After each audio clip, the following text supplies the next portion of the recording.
Some of the accomplishments from the first term really started from day one. You could tell when you moved in there.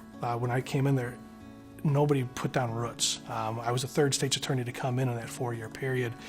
There was files everywhere, there was boxes everywhere, and I knew from the get-go, not just with policies and procedures and accomplishments, we needed to physically reform the office. Then we got to work and really what's our mission? The State's Attorney's Office, the first elected official was in 1888. So from 1888 to there was no mission of what does it mean to be a state's attorney? And what does it mean to work in a State's Attorney's Office? So we started there. And everybody who works in our office, whether you're a secretary or whether you're the most senior attorney, has the mission. And most people have it on their workstation because it unites what we do. Why do we do what we do for our community? So some of the accomplishments that we've been able to work into was not just forming an office, but forming a team. We've brought in lots of attorneys that have a varied experience. We've ensured how we do our cases. To have a felony, you need to have certain requirements met. And in a felony, the State's Attorney's Office works alongside the law enforcement team out there. Before I came in, there was a lack of communication. The law enforcement would decide the charge, and then the State's Attorney's Office would work on it later, almost if it was two separate teams. And you can't have that. You need to work together. We work alongside law enforcement. Now we've established something called a felony review. And it's very important that those are looked at. You're taking from somebody their liberty, their life. Also, you have a victim that you need to make sure you're supporting and hoping to restore them to where they were as best they can before whatever happened to them happened. The speed in which we are able to move into our cases and resolve it has quickened.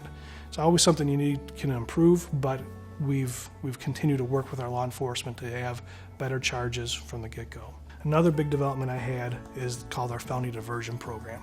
And the program here was if you got charged with a felony and you were a young person or had no criminal background, you were stuck waiting through the court system for 18 months, often trying to just get a charge reduced. Oftentimes that person would end up with a misdemeanor conviction because there's no mechanism. And these are for first offenders. So I saw that, and that's a lot of our offenders. When I came in, there was about 1,000 felonies each year, the first 2 years just under. The second year we were at 850 felonies, last year about 750 felonies, but a big portion of those are first offenders. What I found in my journey as a private practitioner was there was a commonality of these people. Dealt a lot with their thought processes and them adapting to life. Often it's our young people, it's 18 to 25-year-olds that are still developing, and they kind of want something that they're not necessarily ready for. What can we do to stop them down this path? What can we do to fix them so they don't come back? It's a recidivism management portion. And so I installed this felony diversion program where we have many facets to it. So the felony diversion program is something that I'm very proud of. Didn't exist before. We are getting our young people, and we have people that aren't young that are in there too, but it just had that same blip in the road. So it's a big portion of what we do, and hopefully we keep them out of the system. 20% of the people in the programs without this program reoffend. With the program, we take that down to 12%. So we could take 8% of the people out, they make their mistake, they get better, they move on and don't come back. So that's a big part of what we do. Another achievement that we had that I'm proud of is a program that I ran with the DeKalb Police. We've toured drug facilities across the state, really the northern half of Illinois. And we worked out relationships with them where if somebody is in trouble, somebody is suffering from drug addiction and need help, we have a program where they get you in a treatment today. You come into the police station, there's an agreement with my office, we will not charge you, and we will get you in a treatment. And that could be from outpatient with our local partner, Ben Gordon, through a treatment facility, and we have them from the Quad Cities to Bloomington to the Chicago area. Another program that I'm proud of that we developed was our Stacia Hollinshead Veterans Program. And so Stacia Hollinshead was an ASA, an assistant state's attorney that worked with our office, who was tragically murdered. She was murdered back in March of 2019. She was also a veteran. She was an 11-year veteran of the armed forces. She was an intelligence officer.